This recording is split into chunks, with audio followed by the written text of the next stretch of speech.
नमस्कार, मैं चारू और आप देख रहे हैं भारत न्यूज टीवी। आज के मुख्य समाचार इस प्रकार। 32वें बीएसएफ पत्नी कल्याण संघ BWWA दिवस का जश्न। BSF wives welfare association BWWA ने Ashwini BSF officers institute Nizamuddin नई दिल्ली में अपना 32वां BWWA दिवस मनाया। श्रीमती इस अवसर पर BWWA की वरिष्ठ उपाध्यक्ष प्रिया गर्ग मुख्य अतिथि के रूप में उपस्थित रही। इस विशेष दिन को चिन्हित करने के लिए BWWA के प्रतिभाशाली सदस्यों ने एक जीवंत कार्यक्रम प्रस्तुत किया, जिसमें हमारे महान राष्ट्र के विभिन्न राज्यों की विविध संस्कृतियों का प्रदर्शन किया गया।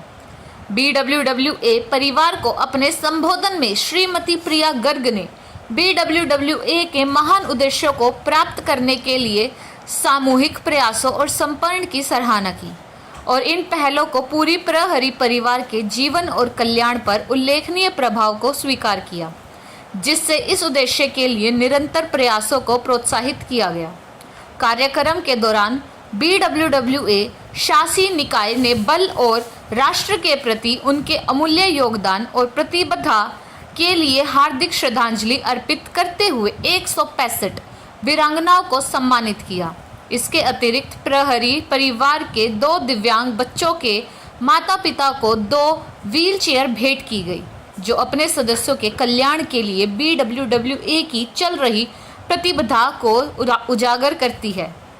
प्रहरी संगिनी पत्रिका के 22वें अंक का एक संस्कार भी जारी किया गया, जिसमें पूरे भारत में BSF स्थानों पर BWWA द्वारा आयोजित अगस्त 2023 से अगस्त 2024 तक विभिन्न कल्याण कार्यक्रमों को दिखाया गया है। औपचारिक कार्यक्रम के बाद वरिष्ठ सदस्यों ने वीरांगनाओं और उनके परिवारों के साथ अनौपचारिक बातचीत की, उनकी चिंताओं और मुद्दों को सुना और उन्हें पूर्ण समर्थन और उनकी शिकायतों के निवारण का आश्वासन दिया। वीरांगनाओं को उपहार से भी सम्मानित किया गया और BWWA परिवार ने सामुदायिक रसोई पहल के हिस्से के रूप में एक आनंद में बड़ा खाना साझा किया। समारोह बड़े उत्साह के साथ संपन्न हुआ, जिसमें प्रत्येक सदस्य ने BWWO को मजबूत करने के नेक मिशन और इसके उद्देश्यों के लिए खुद को फिर से समर्पित किया।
বকুল বিয়ে ফুল বকুল ঝিয়ে ফুল ভাবনা সব কিছু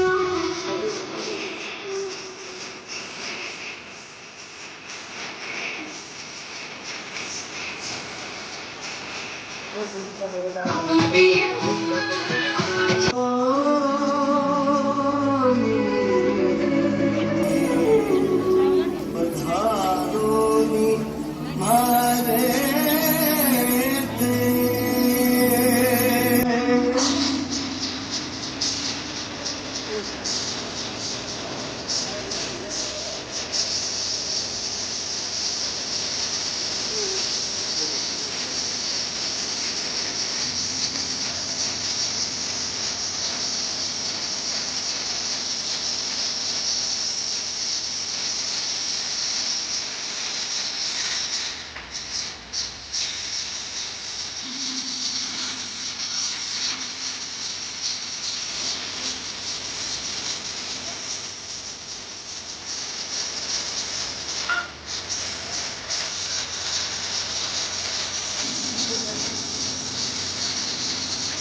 Vice President Baba, Senior Executive Committee members and other members of Baba Viramnas and all BSF officials.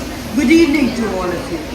I feel honored to announce that under the able guidance of Senior Vice President Baba, we are releasing today the e-version of 22nd edition of Baba magazine Prahari Sangani.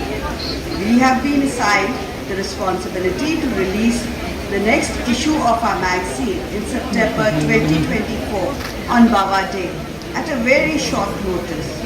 As you all know, the magazine is a compilation of Baba activities conducted all over BSF. So to complete this assignment within the given time period was indeed a great challenge. But I am happy to announce that with all the active support and cooperation of all three formations, we, the Baba committee, managed to complete this task within the given time. For this, I must thank all Baba, head of command, headquarters, frontier and training institutions who managed to send us the photographs and write-ups of Baba activities in their locations on time.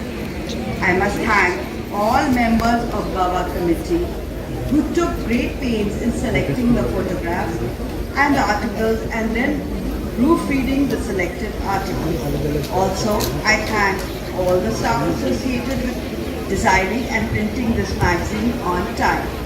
Once again, I convey my thanks to Vice President Baba, reposing faith in us, ma'am, for this task and guiding us for the publication of this magazine. Expressing my most sincere gratitude, Priya ma'am.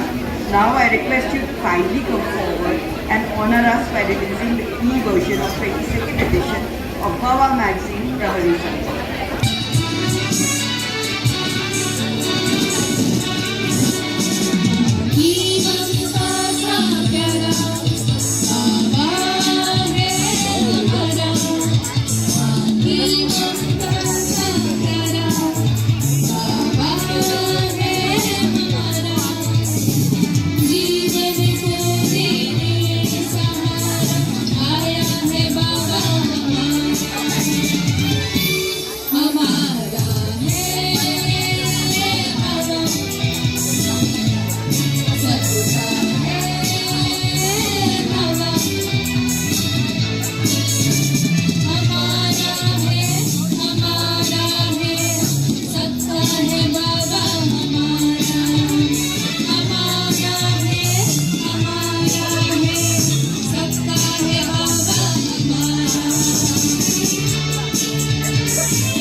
सदस्याएं एवं उपस्थित अधिकारीगण को सभी को मेरा प्यार भरा नमस्कार।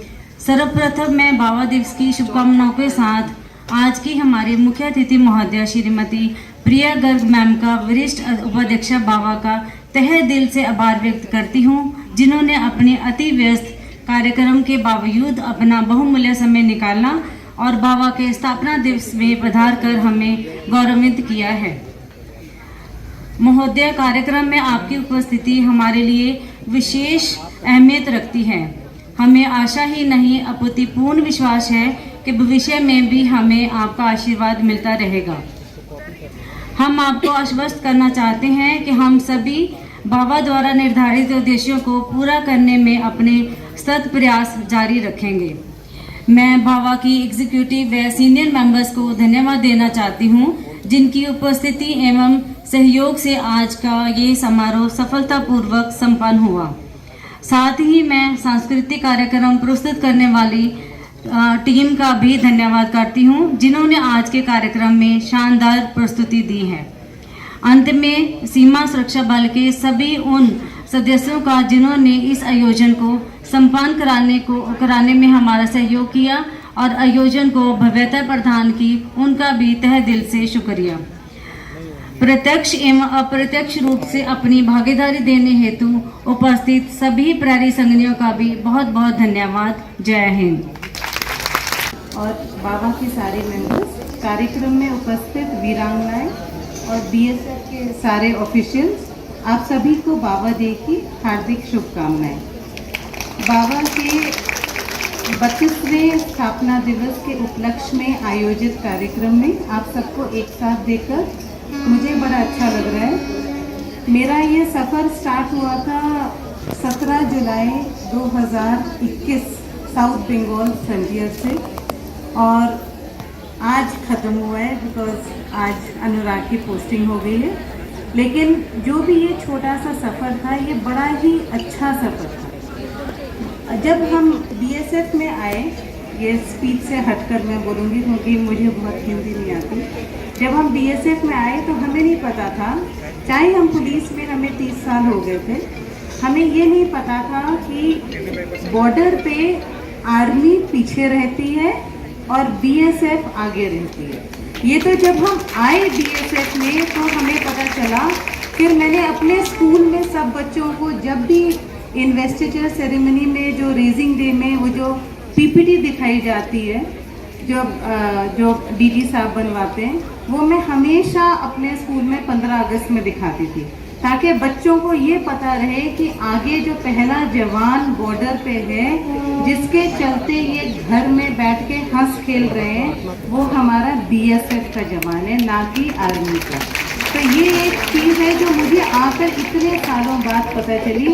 और तब मुझे लगा कि जो हम देखते हैं, कई बार हमें पता होता है, वो चीज़ अलग होती है असलियत से। और फिर मैंने देखा कि जो ज़िंदगी है सारी वीरांगनाओं की, और जो फैमिली मेम्बर्स हैं जिनके हस्बैंड्स पोस्टेड होते हैं बॉर्डर में, जब हमने फिर साउथ बंगाल के मैंने बॉर्डर्स देखे जा के, क्योंकि जब भी मैं मतलब थैंकफुली मैं कहूँगी कि कोविड आ गया तो मुझे अनुराग के साथ रहने का मौका मिल गया, तो हमने सारे वाटरवेज बॉर्डर्स देखे। तो वहाँ पे हमने देखा कि इतनी कठिनाई से जो जवान रहते हैं और जो इनकी मतलब जो वो टाइम बिताते हैं, और उसके बाद जब ये 2-2 महीने की छुट्टी जाते हैं ना घर, उसमें कभी किसी को मना नहीं करना चाहिए, बिकॉज वो दे हैव अर्नड इट, वो उन्होंने कमाया है वो छुट्टी अपनी, और जाके परिवार के साथ रहना, वो परिवार भी वेट करता होगा। तो ये कई चीज़ें हैं जो मुझे वहाँ जाके पता चली, जो मुझे पता ही नहीं थी। और फिर मैंने वीरांगनाओं के साथ जब काम करा, वहाँ पर हमने वेट कैंटीन में इनको लगाया, जो नई लड़कियाँ थी, कई जो बहुत अच्छी थी और फिर वो लगना चाहती थी, अपना कमाना चाहती थी, और कईयों को हमने वहाँ पे स्किल कोर्स में डेटा एंट्री सिखाई। डेटा एंट्री एक ऐसी चीज़ है जो कि आप फ़ोन पे भी सीख सकते हैं, क्योंकि आप सबके पास स्मार्टफोन है। तो मैं ये इसलिए बताना चाह रही हूँ, और ये वो जो टिपिकल स्पीच है बाबा डे की, इससे थोड़ा सा हटकर है कि अगर आप सोचें कि हम रिपब्लिक डे क्यों मनाते हैं, रिपब्लिक डे हम इसलिए नहीं मनाते हैं कि जी हमारा कॉन्स्टिट्यूशन उस दिन बन गया था, वो तो बना ही था, पर वो तो 1950 में बन गया था। फिर हम हर बारी रिपब्लिक डे इसलिए मनाते हैं क्योंकि हमें ये याद रखना है कि कॉन्स्टिट्यूशन में एक चीज़ है अमेंडमेंट। अमेंडमेंट तब होता है, अमेंडमेंट मीन्स जो चेंज, मॉडिफाई, जब हम अपनी थोड़ी सी सिचुएशन को बदलते हैं। और वो हम इसलिए बदलते हैं कि हम हर सिचुएशन में, हम एक मनुष्य एक ऐसा प्राणी है जो सिचुएशन से एडजस्ट कर लेता है। और अमेंडमेंट अगर नहीं करेंगे आप कभी बढ़ेंगे नहीं। मतलब अमेंडमेंट एक बहुत बड़ी चीज़ है। और हर बारी जब 26 जनवरी आए, आप सोचिए, और हर अपने जन्मदिन पे सोचा करिए कि आपके हालात, आपकी उम्र और आपके सिचुएशन और आपका जो मोटिव है, उसके चलते आपने क्या अमेंड करना है, अपने आप को क्या चेंज करना है। जब तक आप अपने आप को नहीं चेंज करेंगे, जो आपके पास सिचुएशन है वो नहीं चेंज होगी। आपने प्रेसिडेंट मुर्मू की तो कहानी सुनी होगी, झारखंड में वो कहाँ थी और कहाँ पहुँची, माइका माइन से। तो आज मैं आपको अपनी कहानी सुनाती हूँ। जो आपको दिखता है हर बारी, वो ये नहीं होता कि हर चीज़ बचपन से सबको बहुत अच्छी मिली होती है। मेरे फादर कोल इंडिया में थे और हमारे को जो बचपन की याद यही है कि दामोदर नदी बहती थी, बड़े बड़े अंग्रेज़ों के छोड़े हुए घर होते थे जहाँ पे जैसे कौवे उड़ रहे हैं वैसे ज़मीन पर सांप चलते थे। तो हम लोगों को सांप से डर लगना बंद हो गया, कभी डर ही नहीं लगा। गिल्ली डंडा खेलते थे, जो आजकल के बच्चों को गिल्ली डंडा पता ही नहीं। तो गिल्ली डंडा भी किससे खेलते थे, एक धामन सांप होता था, उसको फेंका भाई को, भाई ने पकड़ा डंडे से और हम ऐसे खेलते थे। अगर आप आज मेरे को देखेंगे, आप कभी सोच नहीं पाएंगे कि हमने ऐसा भी बचपन बिताया है। एक एरोप्लेन जाता था हर शुक्रवार के दिन 4 बजे। तो जब मैं और मेरा भाई उस एरोप्लेन को देखते थे तो हम आपस में ये बोलते थे कि यार हम कभी इसमें बैठेंगे। तो यहाँ ये डिसाइड होता था, क्योंकि मेरा भाई मेरे से 1 ही साल बड़ा है, कि तू पायलट बन जाइयो, मैं एयर होस्टेस बन जाऊंगी और हम दोनों जो है एरोप्लेन में बैठ के घूमेंगे। तो इसमें जब मम्मी सुनती थी, मेरे पापा मतलब कोल इंडिया में जनरल मैनेजर के लेवल में थे, तो मम्मी जब सुनती थी तो वो कहती थी कि बेटा सिचुएशन तब बदलेगी अगर कुछ नया ऐसा सीखोगे जो आपको औरों से अलग दिखाएगा और आप में ताकत आएगी। तब हमने मतलब दोनों ने मिलकर खूब पढ़ाई करी। पूरे बिहार से, उस समय झारखंड नहीं था, सिर्फ बिहार था, पूरे बिहार से एक ही लड़का डून स्कूल देहरादून के लिए सिलेक्ट हुआ, जहाँ से राजीव गांधी का बेटा राहुल गांधी भी पढ़ा है और सारे मतलब सिंधियाज वगैरह सब पढ़े। पूरे बिहार से एक ही लड़का सिलेक्ट हुआ था ग्रेड 5 में, जिसकी एडमिशन डून स्कूल में हुई। तो डून स्कूल में मेरा भाई चला गया और मेरे फादर की बदली हो गई और हम बंगाल चले गए। इसीलिए मुझे बहुत ज़्यादा ये जो स्पीच वाली हिंदी नहीं आती, क्योंकि फिर मैं तो हमें पता चलती है, वो ये पता चलती है कि पैसा आपके अकाउंट में कई बारी आता है और आप यूज़ नहीं कर पाते हैं, क्योंकि और चीज़ों में कंपल्शन में फैमिली बोलती है कि खर्च करो। तो इसके लिए रीमा सरन मैम हैं हमारे बीच में, ये लॉयर हैं। कभी आप लोगों को कोई तकलीफ हो, कुछ जानना हो, इनहेरिटेंस के बारे में जानना हो, विल बनाने के बारे में जानना हो, आप लोग प्लीज़ रीमा सरन मैम, आप प्लीज़ एक बार खड़े हो ताकि ये पहचाने। इनको आप अप्रोच कर सकते हैं, ये लॉयर हैं, ये आपको गाइड कर सकती हैं। आपको कुछ भी परेशानी हो ये गाइड सकते हैं। लड़कियां जो पीछे हैं और जो आप लोग हैं, आप लोगों के बच्चों को एडमिशन के लिए और आगे यूनिवर्सिटी में, दिल्ली में रिजर्वेशन कोटा, एडमिशन के लिए कुछ जानना हो तो ये विजिका मैम है। विजिका मैम ये प्रोफेसर हैं दिल्ली यूनिवर्सिटी में। कुछ भी जानना हो आप इनसे पूछिए, सबके नंबर सबके पास है, इसमें कोई वो ये नहीं कि कोई सीक्रेट है।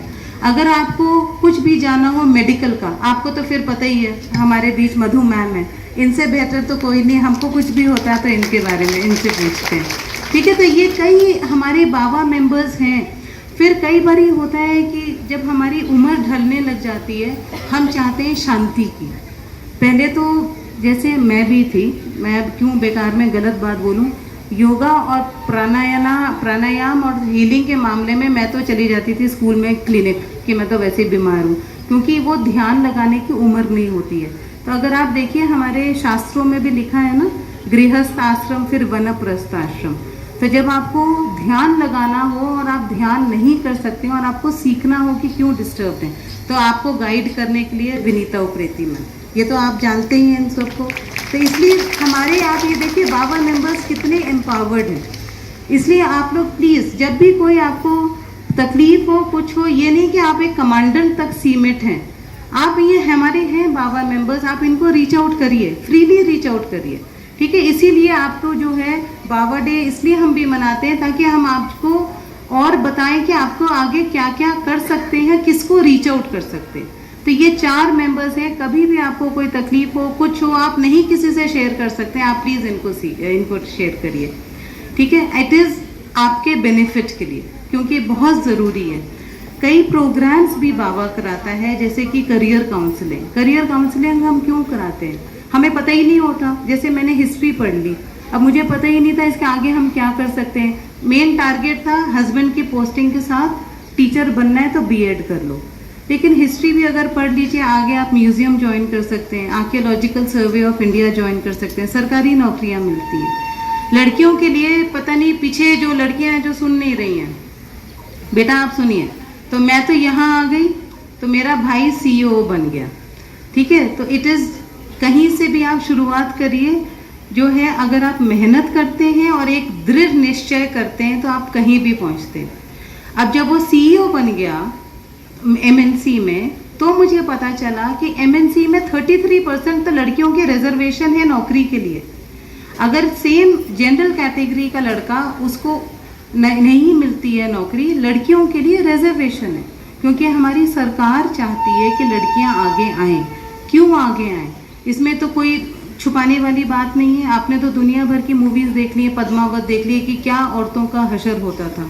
चाहे जौहर है, चाहे सती है, इट वॉज फोर्स्ड, कोई शौक से नहीं मरता था, ठीक है। तो इसीलिए लड़कियों के लिए इतनी पॉलिसी सिर्फ सरकार में नहीं है, और भी है, सिर्फ BSF में नहीं है, और भी है, MNC में भी रिजर्वेशन है। आप लोग जाइए, ट्राई करिए, नौकरियां लीजिए, परमानेंट नौकरियां लीजिए।